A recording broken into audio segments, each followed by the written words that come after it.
is Tarik Talk. Your host, Tarik Mendes, takes you on a journey with guests from all around the world. Broadcasting around the world. Around the world.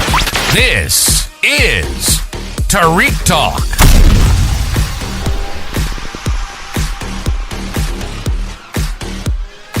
Alright guys, today I am at Affordable Art Fair at booth F3 with Harsh Collective. Can you tell us about this amazing gallery a little bit? Yeah, so I'm Etta, the founder of Harsh Collective, and we're here today with 3 female artists, all kind of talking about the places they call home outside of the U.S. So we have Johanna Castilla, who is a Finnish artist, Uzo Njoku, who's a Nigerian-born artist who grew up in Virginia and is now based in New York, and Gabriella Kramer, who is from California and moved to Israel for about 12 years and moved back a couple years ago. Oh, that's so cool. Are you the one that curated the booth? Yes. I just gotta say it looks amazing. It's so well curated. It Thank grabs you. your attention. So you have a total of 3 artists, correct? Yes, in this booth. Okay, that's so cool. And you represent more artists in your gallery? Yeah, we've worked with probably over 40 artists in total, but we don't exclusively represent any of these artists because we don't have a permanent location, so we don't want to limit them to just showing with us when we can't be sure what opportunities we'll have for them. Absolutely, that makes so much sense. And is this your first time at the Affordable Art Fair? It is, yes. So we were lucky enough to receive the fellowship, and it is a program for 3 editions of the fair, and this is our first time around. Oh wow, congratulations, that's so cool. Thank you. And do you have any other art fairs you're participating this year or next year? So we just participated in Spring Break Art Show. But nothing else. Thank you. Nothing else for this season. Okay, awesome. And then, how a little behind the scenes, how did you put this together? How was that experience for you? Yeah, so I've worked with all of these artists before. We had a solo show with Uzo in 2023 called Apartment 26, and she showed some of these works, and we turned the gallery into the apartment that she paints in the paintings. Yeah. And so this wallpaper she designed, oh, wow. and we had it installed in the gallery for that show, and we kind of built out a living room with some of her furniture designs. That's as amazing. Well. And then we have Johanna, who also had a solo show, and her work is a mixture between textile and painting.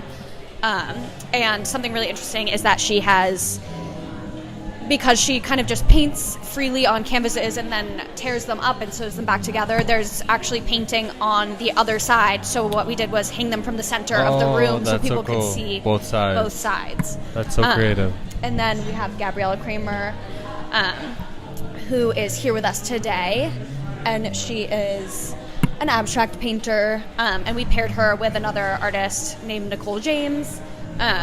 So we had small exhibitions with all 3 of these artists, and I thought they went really nicely together. Oh my god, they absolutely do. That's so cool.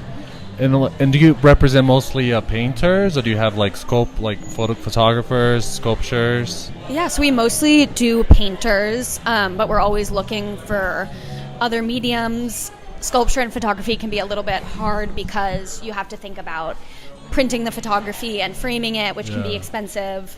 And working with emerging artists, we don't always have the funds on their end to have all of that production. Yeah. And as an emerging gallery, we can't always take on that overhead.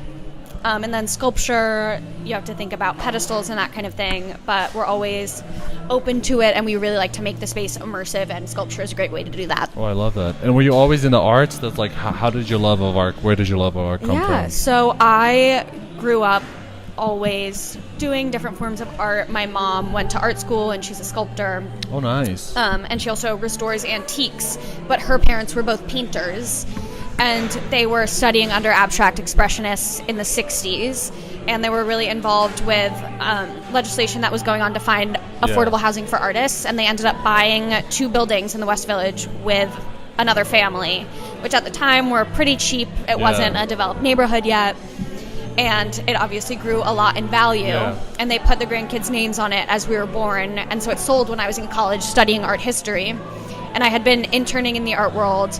And I really enjoyed working with artists and kind of being hands-on with the art itself, but found that the art world wasn't the place I had hoped it would be. Yeah. So when I found out I was getting money from that building selling, I started planning a gallery. And I took business classes in college and used it as my project for all of those classes and got feedback on my business plan. And then when I graduated, kind of just went head first. Oh, wow, that's amazing. Yeah, the business. Congratulations. Thank and you. Where do you see Harsh Collective in like 10 years? Like, what do you hope to do? I hope we have a brick and mortar, Okay. a permanent space.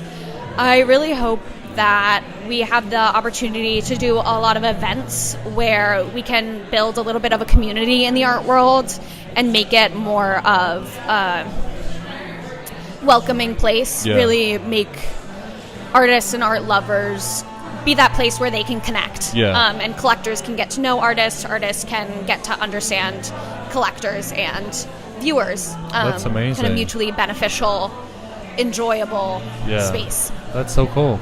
And how was the curating process for you? Like, how do you put it together? Do you have to have like all of the work in front of you? Do you plan it on the iPad, or is it very organic for you? Yeah, a lot of the times it really comes together when I see the pieces in person. So for Gabriella's show, she was paired with an artist who does figurative work, very detailed still lives, but there's often a sense of motion in them, so it's hard to call them still lives a little bit. But we thought the colors went really nicely together, but when we finally got them in the same room, there were these crazy compositional similarities. And so all of this gets planned in sort of a business sense. And then when you see the art in person, everything just changes. Yeah, that's amazing. And can you share the gallery's Instagram, please? Yeah, it's Harsh Collective NYC. Perfect. Thank you so much. It's been a pleasure. Loved hearing all the stories, and I wish you the best of luck. Hopefully we see each other around soon. And best of luck this weekend. Thank you so much. And guys, we're in booth F3. Please check them out. Thank you for listening to Tarik Talk. Follow Tarik Talk on all social media channels and check out the video interviews online.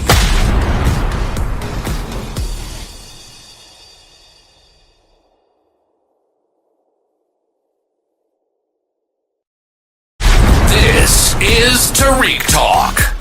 Your host, Tarik Mendes, takes you on a journey with guests from all around the world. Broadcasting around the world. Around the world. This is Tarik Talk.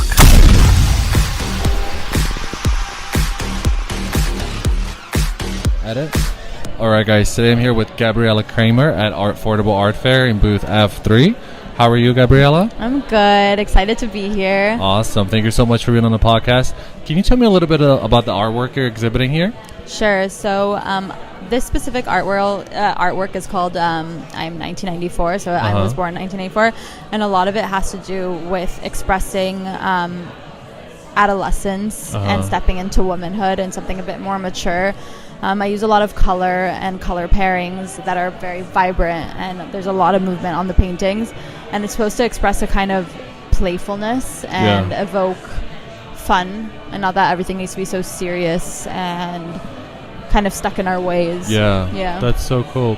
And how's your creative process? Like how do you keep track of your ideas? Do you write them down? Is it organic for you?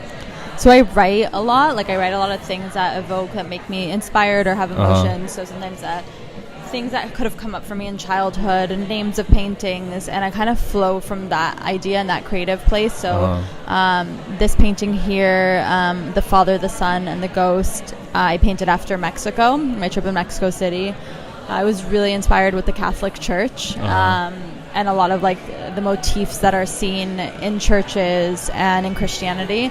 So I painted and used a lot of that and what I was feeling to paint. That's amazing. And are you an artist that you like to paint during the nighttime or the daytime? How is that for you? Wow, it's all over. Sometimes really early in the morning, sometimes at 2 a.m. Oh, nice. It's like pretty spontaneous for you. It's a lot. It's spontaneous. It's hard for me to be like 9 to 5 every day painting.